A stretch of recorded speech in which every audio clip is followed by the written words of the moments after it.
คุณยายนางนั่งตากแดดนั่งตากแดดนางชอบอาบแดด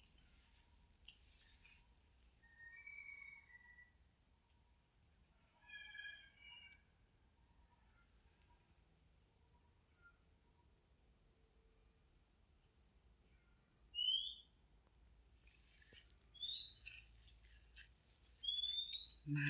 หนึ่งแมวแม่เรียกนางไปไหนมาก็ไม่รู้แม่เรียก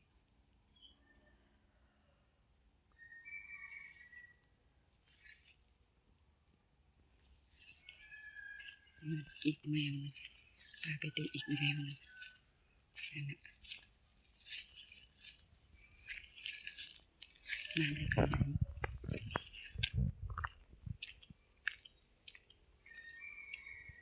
สองแมวปีเตอร์ด้วยทำเนียนมากินหญ้านะทำเนียนมากินหญ้า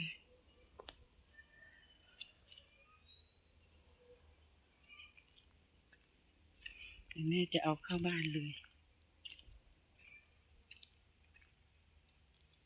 น้องก้าว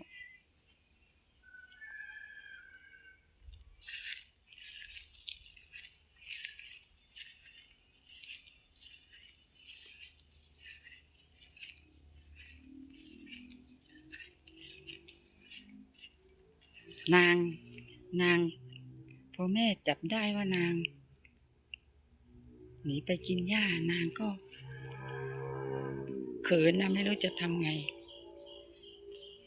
ทำทีเป็นมายืนเนียน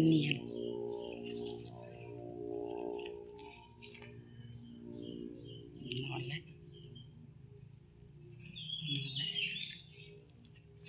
นี่อีกสองแมว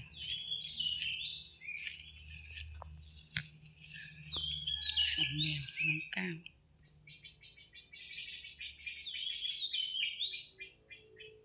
แม่จะเอามาเฟียเข้าบ้านเลย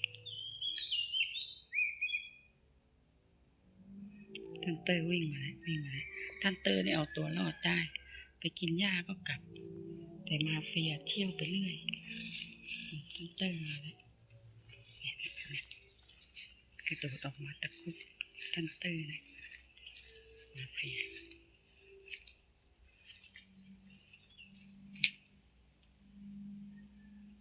ท่านเตอร์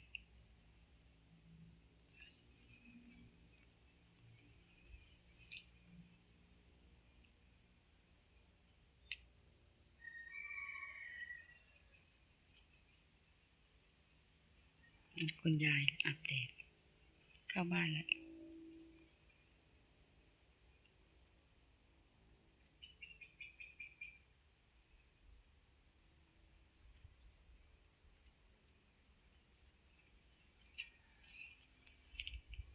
นางยังอยากจะไปเที่ยวต่อนี่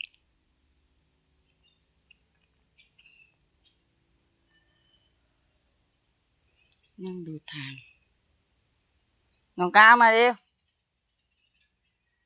นั่งดูทางนี่แม่มานี่น้องก้าวเดี๋ยวแม่จะให้น้องก้าวเข้าบ้านไปน้องไปเข้าบ้านเลยไป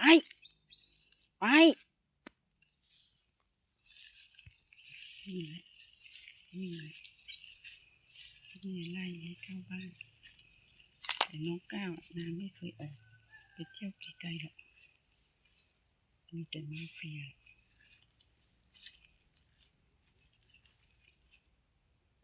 น้องก้าวไปเป็นลิงเฟียตรงนั้นดูนางน้องก้าวนางจะแอบแม่เผลอนางก็เพ่นเลยนางทำเนียนนะ ทำดมนู่นดมนี่ทำไม่รู้ไม่ชี้ทำเนี่ย